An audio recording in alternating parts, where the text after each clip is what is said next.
Well, good evening, folks, and welcome into the webinar here. I am tuning in with you guys from beautiful Northern Virginia, and I say it's beautiful, but it's also a little bit chilly here. Um, so it's, man, interesting season of life as far as home inspection goes, as far as the real estate market goes.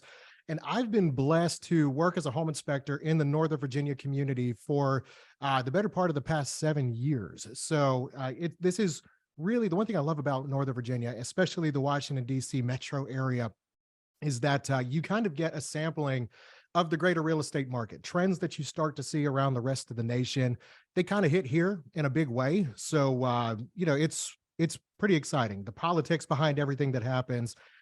You get, well, on top of that, you get houses that are just from all different, varieties and different styles. It's exciting. I mean, you can inspect on the same day in Northern Virginia, you can inspect a house that is a old Queen Anne Victorian, and then you can walk into a brand new construction townhouse. It's pretty neat.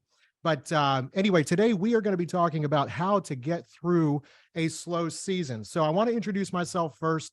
I am Brad Lowry, and let me share my screen here for the PowerPoint. So yeah, so we are going to be talking about how the market might be slow, but during this time, you really shouldn't be. This is really the time that you could be maximizing the time available in order to build for a rebound as soon as the market starts to take off in your neck of the woods. So again, a little bit about me.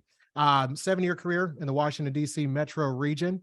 I started actually, this wasn't my original job. I actually used to work with students, high school students, middle school students, and that was down in Florida. I moved back to Northern Virginia, and a guy that I knew in the area here at my family's old church, he was like, "Hey, I actually have a wall in a garage that needs to be demolished." He had a mold abatement business on the side from his home inspection business. And he said, if you're looking for some work for the summer, I would love for you to first, audition basically by knocking down this wall. And so he tells me it should take about 8 hours.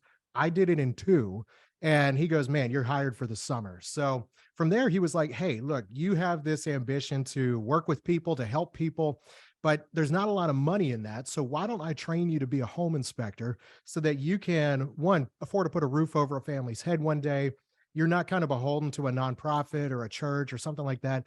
And, you can basically work your own schedule. You can set your own schedule, make decent money. And then on top of that, um, pursue what you want to do in your free time." So it was really neat. And that was the small family owned business down in Fredericksburg, Virginia. I finished at BPG Inspections. That was I left the field for Porch last spring, but spent 4 years at BPG Inspections, and it was phenomenal. So going from a small family owned business where I was a 1099 contractor to going to a massive nationwide organization where, I was now a W-2 commissioned employee, but still got to operate as a contractor, still got to control my own schedule, all of that. So it was absolutely phenomenal. I got to see inspectors from all different walks of life. I had never been to a home inspector conference before until BPG sent me to a conference of a different organization that shall not be named, since we're working with NACHI here. And later on, I got to do a podcast for that organization as well. Maybe some of you guys listened to that back in the day. Maybe you remember the Inspection Connection podcast. We used to do this thing on the show called the Drink of the Day. And so I'm actually going to reinstitute that a little bit today here. I've got right here just a little old fashioned. It is 5 o'clock somewhere. So I'm going to enjoy myself teaching you guys here a little bit, and have a little old fashioned on the side as well. So got to do that podcast. Back to that. Got to do the podcast for a different organization. But last year, Porch came knocking. I was talking with one of their awesome teammates that's now a coworker of mine, and they said, "We've got this really neat opportunity for you. Basically, we need somebody to kind of come in and work in a creative capacity with home inspectors." And I kind of got to create my job. So now I do a little bit of webinar training. I do a podcast for Porch now called the Wraparound by Porch. You can listen to that wherever you get your podcasts. And I go to conferences. Maybe you've met me there. I was at the NACHI conference out in Ontario, California. But I had always been highly entertained and highly interested, I guess that's just the word, highly interested in creating video content around the real estate industry. especially with home inspectors, simply because nobody sees more houses than home inspectors do, right? And home buyers, they love watching this style of TV, whether it be, on a big screen or whether it be on a laptop, watching YouTube shows about home and garden type entertainment. But I wanted to kind of create some stuff in that capacity. And Porch was like, look, you've got an opportunity to do that kind of stuff here. So I jumped on with Porch, and it's been an absolute blast. This is just one small part of the greater creative job that I get to do. So a lot of fun there. Still working in the home inspection industry, but moving into the creative side of things. So anyway, I wanted to, before we get into the lecture on how to maximize a slow market, I wanted to kind of kick things off and share a few things that I learned in the field with you guys. So number one, just because it's not snowing on a March morning when you're starting a home inspection, that doesn't mean that by the time you start your third inspection, it won't be snowing. Be prepared. Basically, that's the whole point there. I was not one day. It was a beautiful warm morning a few Marches ago, a few years ago. And I left for my first inspection, left my jacket at home. And by the time I started my third inspection late that afternoon, it was a massive snowstorm. And I was standing out here in a polo shirt and khakis doing a home inspection, totally underprepared, still had to finish the job. Just be prepared. That's the point. Number two, always bring a roll of toilet paper. Did I make that intentionally number two because it's toilet paper? I'm not saying that, but yeah, basically, always pack it. Number three, don't quote code. We all know that. Sometimes you got to when the seller's dad shows up, right? That's when I always would break out the big jargon, the big words. As soon as he started asking the difficult questions there in the beginning or trying to be intrusive, I would throw out a little bit of code. I would throw out a little bit of vocabulary that I had prepared for the occasion. And that was usually enough to shut him up. And, we've all been there. Number four, take a day off of work because work can wait. It will always be there.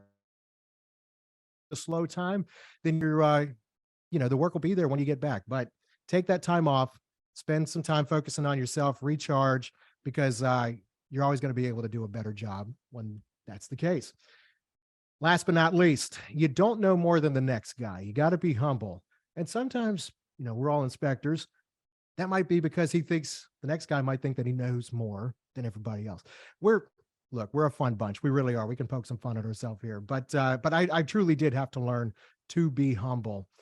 Just because this is a field where you're always learning something new. And that's what excited me about going to work every day as a home inspector. So to tell you a little bit about this course, I was talking to another inspector about this, and he said, hey, you should definitely talk about what the course is about, but put it in the form of an inspection agreement. And I was like, man, we all do the driveway pitch. So I was like, okay, let's do it. So to tell you a little bit about what the course is about, let me get through the legal jargon that is not actually legal in any way, shape, or form. Feel free to read along. So this is an agreement between you, the undersigned viewer, and me, the presenter, pertaining to this webinar. The terms below govern this agreement. The fee for the webinar is $0. But yeah, if you'd like to Venmo me, no, don't really. Put the money into your marketing budget. That's what you need to do. Number two, we will perform a virtual webinar on Zoom, identifying some important things that you can do during the slow season to prepare to grow your business during the busy season. This webinar is only supplementary to your own work ethic, drive, sweat, and tears. Number three, unless otherwise indicated in writing, we will not test your comprehension of the material presented herein. Unless otherwise indicated in writing, we also are not going to be testing for mold. Therefore, the scope of our inspection will not include anything outside the following topic: growing your damn business. Number five, our webinar. Oh, I skipped a number. This should be number four. Our webinar is not for your use only, as you should also share this recording everywhere. Follow me on Instagram at Inspection Dude and listen to my podcast, The Wraparound, wherever you get your podcasts. We are 100% directly responsible for any and all joy, laughs, or insight that you glean from the content produced by me, the presenter. Limitation on liability and damages. We assume no liability for growing your business or the failure to do so. That is 100% up to you, as most people love to learn, but they fail to implement. But if you are successful and the tips and information presented herein produce results, just buy me a beer at the next conference you see me at.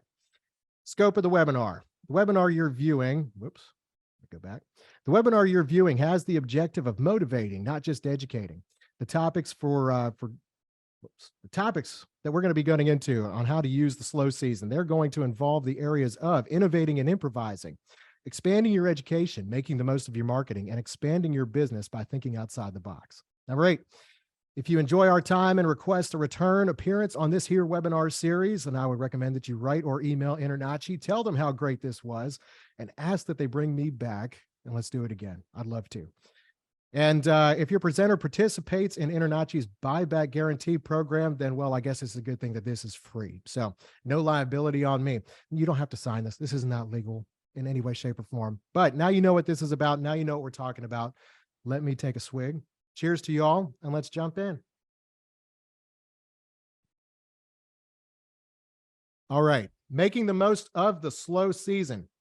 First thing that I would recommend that folks do during the slow season, things that I look to do when I was growing my business, was I would look to improvise. Simply by definition, improvising is producing or making something from whatever is available. And what do you have during the slow season? More than anything, you have time on your hands. It can be real tempting to sit on the couch. It can be real tempting to catch up on your favorite show. But what you really want to be doing during this time is looking for ways to make the most of what you've got. Okay, let's jump into some ways that you can look to improvise with your business. Now, improvising in the field, that can be something from where, say, your flashlight dies. You've got your nice Phoenix flashlight out. You're going through a crawl space and it dies. Improvising is taking out your phone and using the flashlight on your phone. Improvising in business is going to be totally different. That's going to mean finding ways to make the most of your free time that wasn't previously free. With your business, areas of your business that you could look to improvise and improve, things that you might not have been able to do during the busy season. That might be things like expanding your online presence. Take a look at your SEO. Take a look at your website. Are you behind the times? Does it still look like it's an old MySpace page? Take a look at some of your competitors. See how theirs looks, how theirs functions. And I would talk with either a web developer or talk with a great SEO guy, and see ways that you could be improving your online presence so that when people are searching for a home inspector, your reviews are popping up first. Your website is popping up first. So you're getting the most exposure possible through your online presence. That can also mean social media as well, since that's such a huge way to connect with people these days. Number two, you can look to evaluate your competitors' pricing and service. While you're looking at their website, go ahead and check the prices that they have for not just their home inspections, but also their ancillary services as well. Especially, it could be when you're really sucked into your business. It can be difficult to find the time to sit down, go over your books, and go, look, am I really getting paid what I ought to be getting paid for the services that I'm rendering? Especially in an area where your competitors might be charging more. When I went from a small business down in Central Virginia, they really didn't charge a whole lot at the time. And when I switched to BPG, the prices were $100 to $150 more per inspection. I was really worried that I would lose some of my agents and some of my repeat clients by raising my prices. When I sat down and talked with my area manager, shout out to Ken Humphreys, awesome guy who's done so much for me in my career. When I sat down and talked with him about my concern on pricing and raising prices, he said, look, we are working in one of the wealthiest areas in the entire country. We are not going to be the most expensive. We're not going to be the cheapest, but we are going to price ourselves just under the most expensive guy. So that's going to drive more business our way. Wouldn't you know it, over the next 4 years, I doubled my book of business. I more than doubled my income, and never lost a single customer over that at all. So evaluate your competitors' pricing and services. Make sure that yours are where they should be for your area. Number three, evaluate your team. If you are a multi-inspector firm, now would be a great time to maybe shadow one of your other inspectors, especially one of the younger guys. If you're looking to kind of bring him along, make sure that he's being thorough enough in his inspection process. Or if you're looking to grow your team, this is obviously going to be the time that you're going to want to look to hire. Have your interviews, do your training, do your ride-alongs with some of your new inspectors. This is the time to do it. Number four, look to tweak your report templates. Again, by kind of doing a quality control or quality analysis on your own reports and also how you stack up against the reports of some of your other competitors in the area,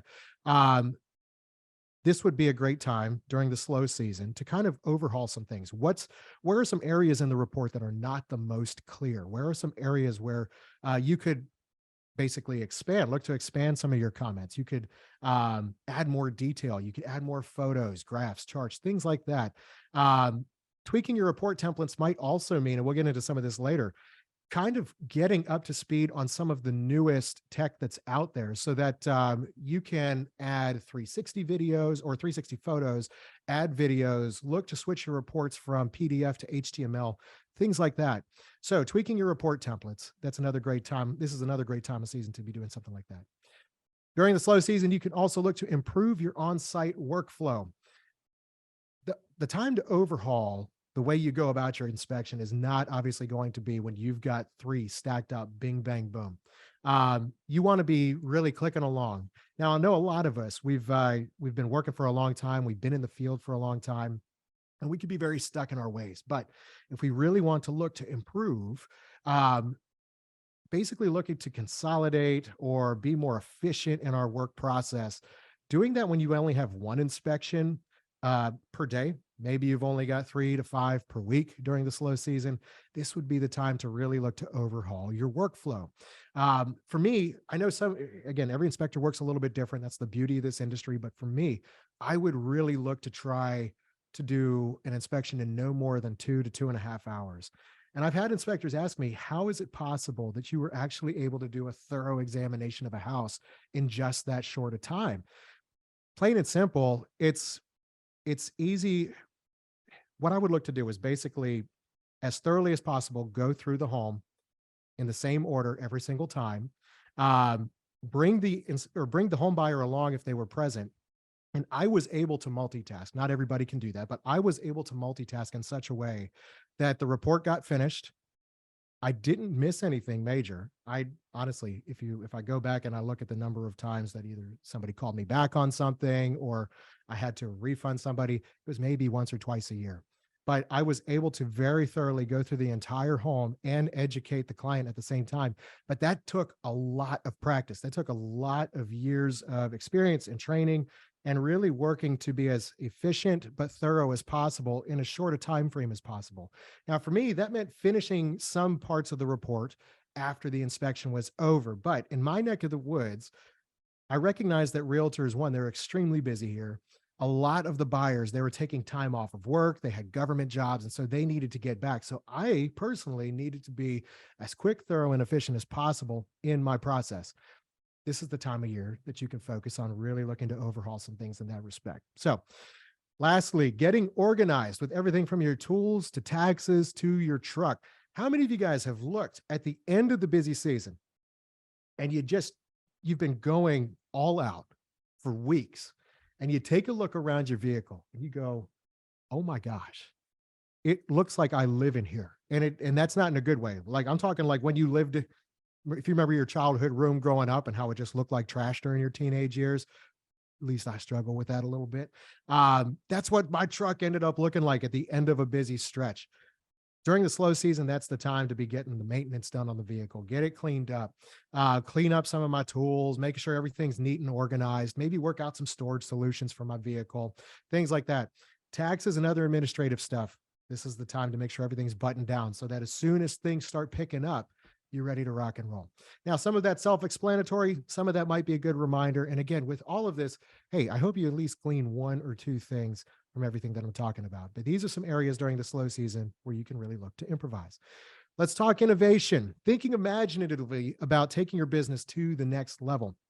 That might be things like testing out new software and services. Now, I know a bunch of you are going to be sitting here going, this is a porch guy. He's talking about software and services. Here we go. Brace yourself for the sales pitch.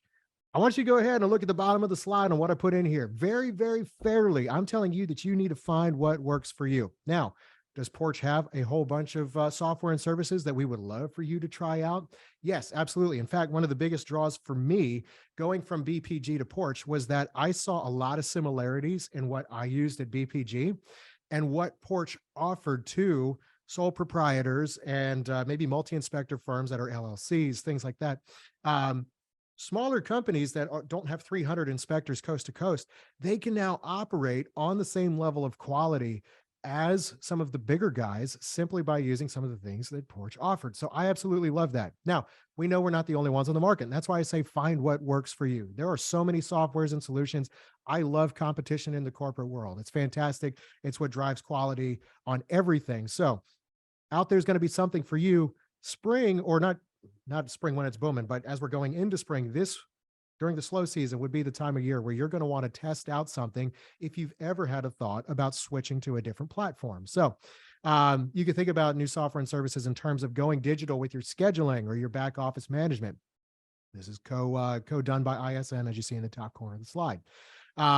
You could try new report writing software. Again, there's a glut of them on the market. Find what works for you.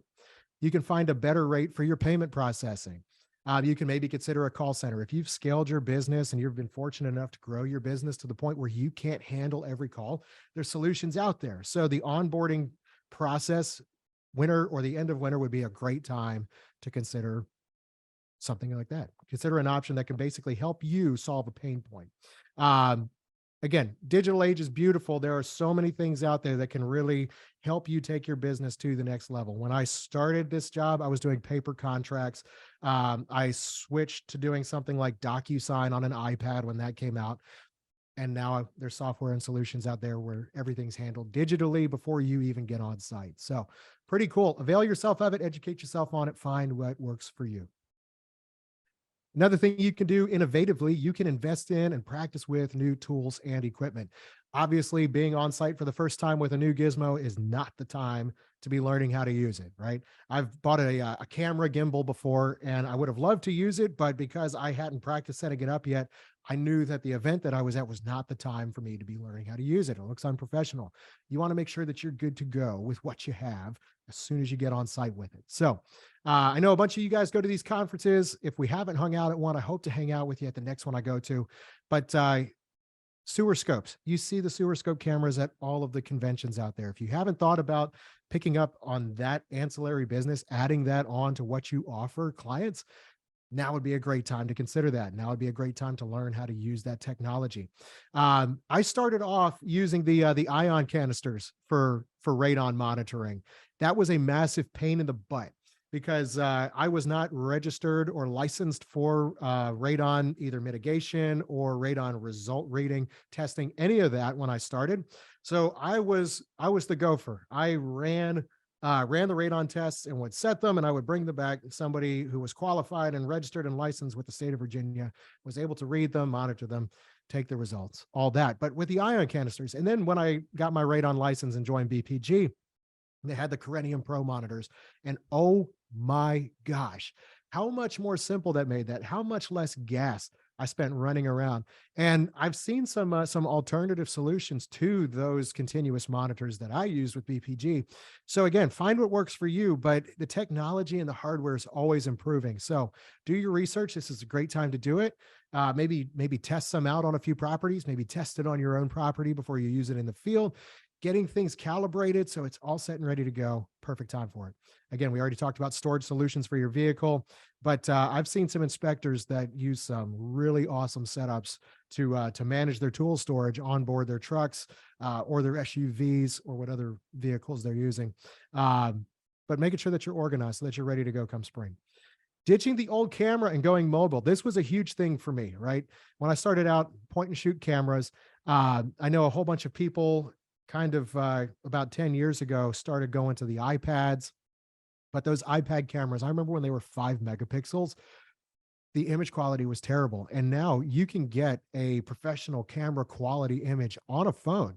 So why would you want to use anything other than what's in your pocket, especially with the report writing software that's out there? When I was working with BPG, I would plug the images right directly into the report as I went. And my goodness, does that just speed up time?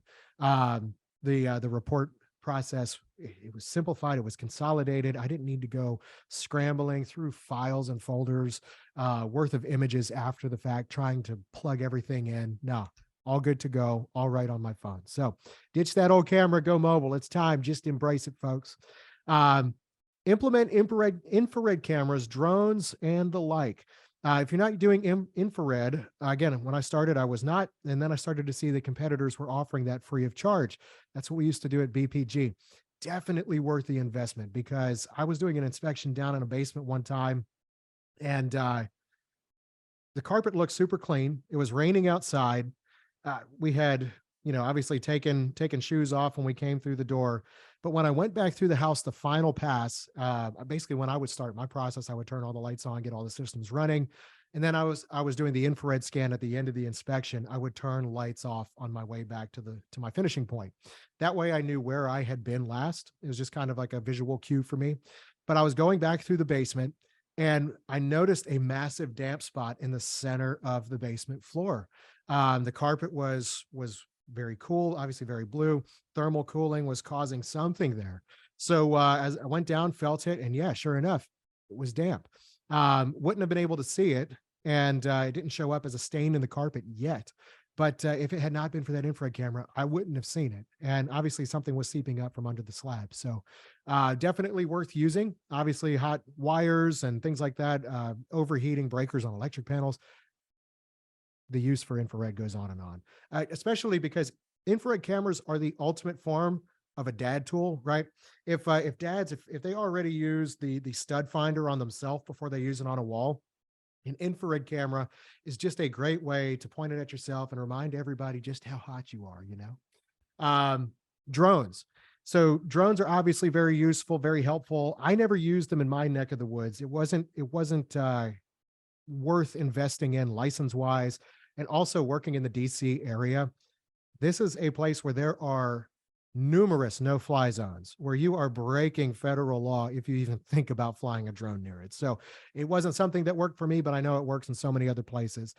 Get one. They're so freaking cool. Use it, practice with it so that when you get on site, you're ready to rock and roll. So you can innovate in multiple different ways with tools, with software, so that you're good to go and take your business to the next level as soon as the busy season picks up. Quick drink.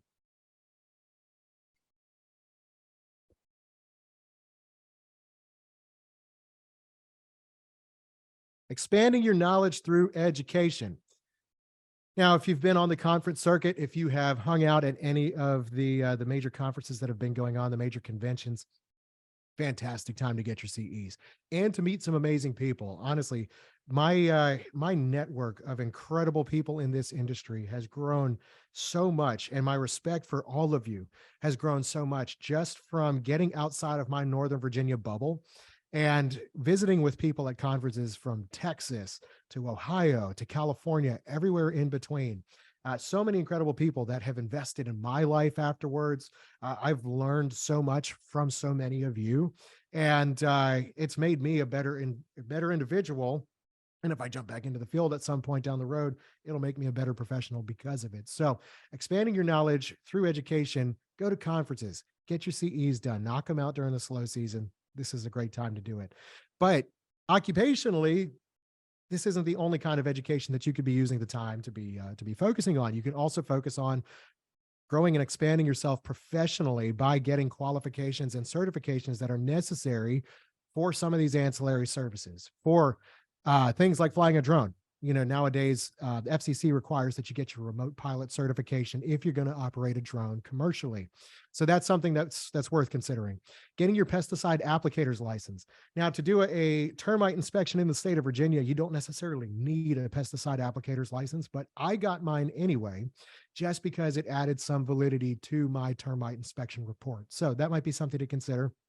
And if you did decide to get into pesticide treatment down the road, again, that is a great spin-off business that you can employ some other people on. You could be making some money on that while other folks are out in the field treating for household pests, making you money while you're being a home inspector. So something else might be something like your contractor's license or a mold remediation license. I know in the state of Virginia, I can barely even say that something is or isn't mold. I have to say it's a mold-like substance because here in this state, they require specifically that you have a mold remediation license if you are going to test, show, demonstrate, or treat for something that is definitely mold. So, and again, that's another spin-off business if you wanted to pursue something like that, where cleaning and treating for mold is very easy. There was a saying that I heard ages ago in the home renovation business and the house flipping business that mold is gold. And that's simply because, and I share that with home buyers all the time too, whenever I would see a mold-like substance in a house, I would tell them mold is gold simply because so much of it is so treatable And a lot of times when you're looking to purchase a home, you could use that as a negotiating tool, or at least you could when the market was more friendly to home buyers. So considering something like a mold remediation license might be a way to spin off a new business that's just putting more money back in your pocket. So it's another professional certification that's a feather in your cap, and it's going to help you make more money down the road. So look to extend your knowledge through education. But let's talk marketing. This is kind of the big one. And one of the questions that I get asked a lot, especially working with social media, working with video content, it's how do I grow myself, or how do I expand my network marketing wise, or how do I even step into the new digital age? Maybe you're not familiar with social media. Maybe you just hate social media. I totally get it. Sometimes social media can be a cesspool, but like with so many other things, it is what we make it, right? And especially given the COVID era that we just came through, it's the number one way to reach new people and to market and to keep yourself top of mind. So before we get into marketing, let's talk. When is the number one time that you should be marketing? Look at the screen. Always, always, always. You should be marketing when you're busy. You should be marketing when you're slow. You should be marketing before you start your business, right? Always look to be marketing. Always look to find new ways to be marketing. If at any point, and it is tough to do, I know, during the busy season, but if at any point you stop, if you stop marketing today, you won't eat tomorrow, right? There's going to be a point where suddenly it drops off. And I've seen so many inspectors complain, oh, why am I slow right now? It's like, okay, well, you just came through the busy season, but how much did you market then? Did you meet anybody new? Did you make any new connections with realtors? And so many of them, they're like, no, I hate doing that kind of stuff. Or I saw individuals that would join a multi-inspector firm or a company like BPG, and they would go, okay, well, you guys are giving me resources, but is anybody going to do the marketing for me? It's like, no, you still have to do that, because this is a relationship driven business. The connections that you make with people in the real estate community, that's your bread and butter. Now, how you connect with them, those things change, but building and fostering those connections, it was, and always will be a relationship driven industry. And if you're a people person like me, that's also the fun part about this job. Some of my closest friends are real estate agents that I've met just in almost a decade of working as a home inspector and working in this community up here in Northern Virginia. Still stay in touch with them to this day, even after leaving the field and joining Porch. So always be looking for new ways to market, always be open to new ideas, and always be willing to educate and train yourself on those processes. So let's jump into some ways that you can be making the most of your marketing in the slow season. Number one, cast a wide net. Now, what do I mean by that? It's easy when you're starting out, especially if you're a younger guy watching. It was easy for me when I was beginning to start looking at some of the big fish realtors in the area and going, man, if I could just work with this agent here, or if I could just work with that guy there. And the problem is, they've already got their inspector, right? So many of the big market, big volume realtors, they've already got their home inspector. So what you need to do is find the ones that don't. Now, you could still meet the ones that do, of course, and you can always put the bug in their ear. Hey, look, if your guy ever can't make it, give me a call. I'm always going to be happy to help, even if it's not a property that I inspected. If I can answer a question for you, even if I could just, again, unofficially off the record, if I could answer a question for you, I'm happy to help. So by making yourself available to those big market, big volume agents, realtors, sure, you might capture their business one day, but if you cast a wide net, I would rather have fewer inspections off of a bigger pool of younger, newer realtors, because those realtors, as they grow their business, I can now grow my business with them through the years, right? So now 5 years down the road, maybe I met somebody at a convention meeting previously with a realtor convention up here in Northern Virginia. So say I met this new guy starting out, they've only been in it for a year. I did 2 inspections for them 1 year. By that 5th year, maybe they have a team of their own, and now I do inspections for all of their team members. Now suddenly I'm pulling in 20 to 30 inspections a year just from that one realtor. Now multiply that by all of the multiple new agents starting out that you connected with 5 years ago. That's how you grow your book of business. That's how I was able to more than double my book of business in the 7 years that I spent here. Um, Other ways might be it's if somebody drops a ball, you can be there to pick it up, right? Now, I remember there was an agent that had a complaint about somebody at one point. I don't name names, but they reached out to me and said, look, this was completely unfair what happened. And I was able to capture her business and be her home inspector for the entirety, the duration of my career from then on. And again, she that realtor is one of my closest friends to this day. So cast a wide net, be willing to start small, be faithful in the day of small things, so that as the realtors grow their businesses, yours grows with them. Number two, lean into what works and scrap what doesn't. Again, be willing to try anything, throw something at the wall, see if it sticks. And if it doesn't, be willing to move on. Back in the day, pre-COVID, obviously the office visits and the lunch and learns and things like that, that was huge. Nowadays, not so much. More people are still working from home. More people are still working remotely, or they'll sit in a coffee shop on a laptop now. Fewer people are going back to the office than previously. So it's not going to be as effective to go bring the basket of candy up to the front desk anymore, to the receptionist. It's not going to be as effective to pick up a massive bunch of bagels from, was it Panera? Almost said Pandora. That's a radio station. Panera. No, picking up a bunch of bagels from Panera. I used to do Chick-fil-A. There was one time I did a lunch and learn and I brought tacos. And that office remembered me for ages after that, just because they were like, dude, you're the taco guy. But that worked then. That doesn't work so much now. Take a look around, especially in the digital landscape, at what some of the major influential home inspectors are doing. It's video, it's photos, it's Instagram, it's TikTok. And again, you might not be interested in pursuing that brand of marketing, that style of marketing, but it works. It really does. And it's such an amazing way, both locally, nationally, internationally, whatever, to grow and expand a brand. And with that, your business will get driven and your business will grow as well. So lean into what works, scrap what doesn't. There's something out there that's going to work for some folks that won't work for others. Already touched on a little bit in the last point, but embrace social media. You have to. Again, if you've learned anything about marketing, you know that multiple touch points with an individual are going to be what causes you to stay top of mind and for them to eventually give you their business. So by using social media, that's just one touch point, but it is a massive one. If you look at the research on how many times people look at their phones per day, it's over 100, sometimes several hundred times a day. People pick up their phone or they're looking on social media, or not to be crass, but they'll be sitting in the restroom and they're just scrolling, or they're laying down in bed at night. A lot of times for most folks, the phone is the first thing they pick up and it's the last thing that they put down.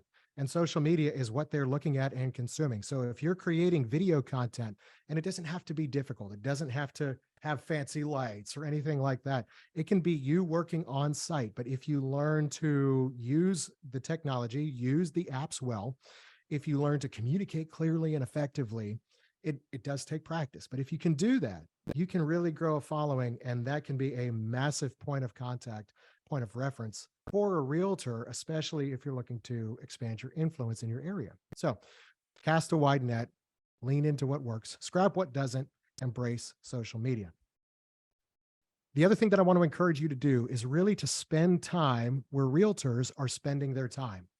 And I want you to take a look at this list of events here. This is going to vary by region, but up here in Northern Virginia, you have the Northern Virginia Association of Realtors, NVAR. And for a long time, BPG was a sponsor of NVAR. So our logo, our branding, our advertising was going to be all over their printed stuff. We sponsored NVAR trips to Nationals Park during the baseball season. We sponsored soccer games. I don't even remember the soccer team up in DC. They're not that great. But anyway, any opportunity that we could to get in front of realtors through the associations, we would take it. And one, it was just such a blast to hang out, have a couple beers with some realtors, press some palms. But pre, during, and after COVID, that was a phenomenal way for me to make some connections with some realtors in my area. Now, as things are going digital, maybe you want to look into brokerage Zoom meetings and things like that. You can still sponsor some of those as well. Maybe instead of doing a lunch and learn with food, maybe you give a $25, $50 discount off of an inspection if somebody attending that meeting uses you for an inspection down the road. Take a look at nonprofit work as well. This is another great way to connect with individuals, especially on a very human level, right? Humans helping other humans is not just great marketing. It warms the heart, but it also, yeah, people like doing good stuff with other likable people. For me, that means taking groups of real estate agents and other industry professionals out to Mexico to build houses for people in need, or to help small businesses down there to grow so that they can be self-sustaining there in San Luis, Mexico. If you want to check out the allofamily.com, you can certainly do that. But I started to take realtors with me on the trips that I was taking individually. And now one of my favorite realtors is on the board, or actually chairwoman of the board for Allo Family. So doing nonprofit work together, locally, regionally, internationally, all of it, it's a great way to showcase your values, and people do shop off of values. But it also fosters great enduring relationships and connections with people in your community. So great way to connect with realtors. I know that Keller Williams, I think they do something called Red Day. So that might be something to look and see if that's happening in your neck of the woods. And maybe you can participate with your local brokerage with Keller Williams on something like that. Golf tournaments. This is another thing that's big up in this area, but sponsoring a golf tournament, maybe you can pay for the beer cart, 1 to 2 beers per person. Whoever drinks that much on a golf course, 1 to 2 beers, but still it's better than nothing, right? But by being there, by being present, by having a good time with people that you want to do business with, that's a win-win for everybody. So something like a golf tournament or the like, look for that in your area. Maybe it's a clay shoot, if you're out towards the center of the country, something like that. Again, touched on realtor associations, look and see what's in your area. But the main point here, guys, is this: you need to build relationships. This is a relationship driven industry. It's fun. Make it fun, especially even if you're not a people person, try to find some joy in it. Just building human relationships with people that you enjoy working with. That's the name of the game. So another thing that you could be looking to do, that's the marketing. And if you have questions, by the way, on any of this, whether it's marketing, education, ways that you can innovate and improvise, feel free to ask them in the chat. You can start filling that up right now. I see we've got one already, and I'll come back to that in a bit. But another way that I want to focus on you guys maximizing the time during the slow season is talking about how to augment your income by thinking outside the box. So let's get into a little bit of this. Look for revenue streams that can complement your current ancillaries and accreditations. Number one, those who can do teach. Obviously, that's the inverse of the actual saying. The whole point of the original saying, those who can't do teach, is saying that it's easier to educate people on something than it is to actually do it. Thankfully for me, I was actually very successful in the field, and now I get to teach a little bit. But I love to sit and learn from people who are actually successful, who actually grew their businesses to the point that they had an exit plan where they were able to monetize their business, sell it, and retire happy and do good with the time and money that they had on their hands. So I would change that original saying and say that those who can do teach, and get paid for your time to teach, right? You see guys like Mike Crow or Mike Casey, Istvan Jocko, Wally Conway, folks that I have truly enjoyed getting to know in the last year. I see them on the conference circuit just sharing their knowledge, and they love helping other people to be as successful as they were, and they had results in their business. So if you have grown a successful business, get paid for your time, get paid for your knowledge, especially if you did really well with your job. Number two, never let a good crisis go to waste. That's not just true for politicians.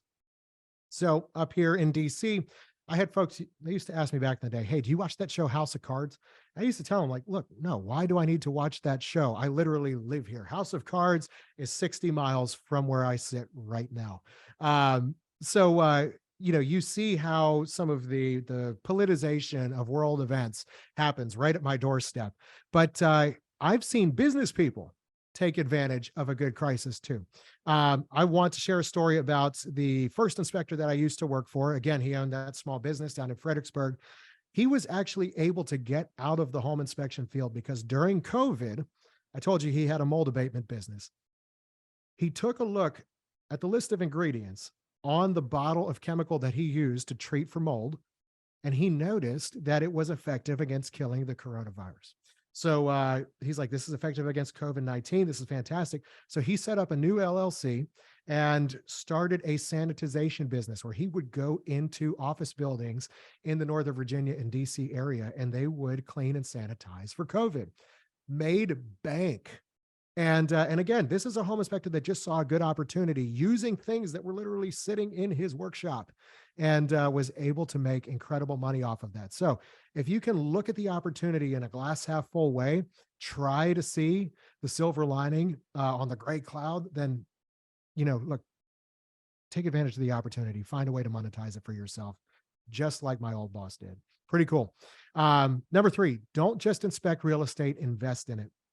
If you're in a place where you can use your skill set as a home inspector, you've got some money set aside, and you can start building residual income through short-term rentals, long-term rentals, things like that, do it. I mean, what better way to take the knowledge and the skill set that you have and keep money coming back into your pockets? For me, again, HGTV style content was what interested me so much after I got into home inspections. I was like, people are flipping houses. I now know all about houses. I would love to do a spin-off business one day where I'm getting back into home renovation once it becomes more affordable to do so again. So look to invest in real estate. Don't just inspect it. Lastly, build your brand creatively and consistently. Social media sponsorship is a real thing. Some of the folks that I've been blessed to know might include guys like Inspector AJ out in Tennessee, or Dallas White, guys like that. Ethan Hotchkiss, he's another one. Follow those dudes on social media if you haven't already. They have an incredibly huge following, and it's from content that is very simple and yet effective to make. And they're able to come up with it on the fly, on site, as they're doing their day job as a home inspector. Some of these folks are able to get monetized off of it. Now, that's rare. It's few and far between that happens. But if it's not taking a whole lot of time to create digital content, and you can ultimately at some point get paid to do it, why would you not? For me, I now get paid to produce a podcast. It's awesome. I love that. I'm getting paid to develop a YouTube series. Absolutely love that. So if you enjoy a creative outlet, if you can get into social media and ultimately make money off of creating content about what you're doing for your day job, go for it. Why would you not want to do that? So look for ways to augment income by thinking outside the box. So who wants to stay inside the box anyways? It's boring there. I do want to turn to you guys' questions, though. We're at about 6:50, coming up on 6:50, and I want to spend the last 10 minutes kind of answering some of the questions that you guys might have before we sign off. So these are just some tips and tricks that I have for how to grow your business and make the most use of your time during the slow season, but I would love to hear from some of you guys as well. We have Fred Penner here. He's asking, home energy audits also are a great way to pay bills when you're slow. Absolutely. No, I used to do the podcast for a different organization with Rose Buckley. She's up in Maryland, and she would do home energy score audits as well. So another great opportunity, another great marketing tool. Fred, thanks for sharing that. That's fantastic. So if anybody else has some questions, feel free to fire away in the chat. We got Daniel Benjamin. He's sending this out to everybody. Is there any significant crossover between a home inspector and a home appraiser? I know in the state of Virginia, you have to be licensed with the state to do appraisals. It's actually a bid process here. And I know those two get confused all the time. Home buyers are always like, wait, so you're the guy that can tell me how much my house is worth, right? No, it's obviously two very different things. But it could be something where if you can find a way within your state's regulations where there's no conflict of interest, that might be something to pursue. I know here it's a bid process, and you might not always in Virginia end up working in the same place where you inspect.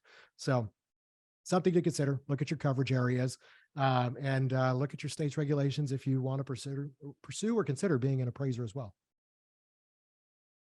Brandon says, I was in the appraisal industry before getting into home inspections. Definitely have limited overlap.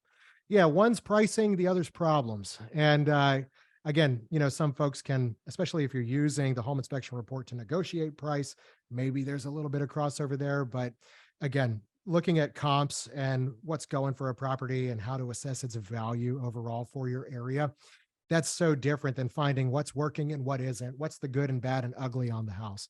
So very, very different fields for sure. Paul's asking, do you cut prices when business is slow? Yes and no. So Mark's saying no. I would agree with that, Mark. For my Standalone inspections, absolutely not. But the last 2 years, it got so competitive in the real estate market here. It was such a heavy seller's market that people were waiving inspections left and right. Almost nobody was doing a home inspection. I'm sure a bunch of you guys can relate. But we started to do something that was called a pre-offer evaluation. Other folks up in DC would do walk and talks. We do not in Virginia, simply because there are requirements. If you're doing an official inspection in the state of Virginia, you have to provide a written report and things like that. But in DC, there's no regulation on home inspections. So home inspectors were charging 200 to 250 bucks for an hour to walk in. And basically it was like a unwritten 4-point inspection. There was no report that was given after the fact. It was just strictly verbal, but people were putting offers on 4 and 5 houses. And so they didn't want to pay for 4 and 5 entire inspections. So this was an affordable way for some inspectors to, again, stay top of mind, still stay relevant. But by doing a pre-offer evaluation, it was really a limited scope inspection. We would still provide the report so that we complied with Virginia law, but we did charge less for that. And again, sometimes I think there was one time I did 3 or 4 of those in a day, but I wasn't spending as long on site. So I just found a way to offer something that was competitive with some of my other competition in this area. And I was still making a fairly decent income off of that. In fact, that was back, I think that was 2021. And that was one of my best years that I ever had. So yes and no to Paul. Don't slash your prices, but maybe find some ways where you're offering something that's going to cost a little bit less, but also take less of your time. So don't underestimate or devalue your time, I guess is what I'm saying. I'm just going to hit stop on the video and continue to read through some of this. So to answer Brandon's question, as a new home inspector, how much would you recommend I spend on my advertisement budget? Look for free ways that you can market first. Again, social media doesn't cost you anything more than your time and effort.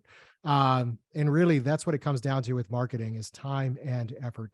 Look at your budget, look at what you can afford. But again, you want to try to stretch your dollars as much as possible. I don't know what you can afford, so it's tough for me to answer that one. But I would, again, spend as much as you possibly can. If you're looking at sponsorships and things like that, I know that I used to maybe look at $300 to $500 if you're sponsoring a major event, something like that. So again, it's going to vary based on where you are in your career, but make the most of your free opportunities first. Daniel Benjamin's asking, do you guys have any available discount codes for the InterNACHI membership? I don't know. You got anything on that? Hey Dan, if you want to shoot me an email, I can respond to you through that. I can answer you a little bit better. I'll actually switch to my webcam here. So you're getting behind the scenes look now. All right. Julian's asking, do you see any activity in the commercial side? I was never in commercial inspections, but we had some guys, some very qualified guys on our team that were.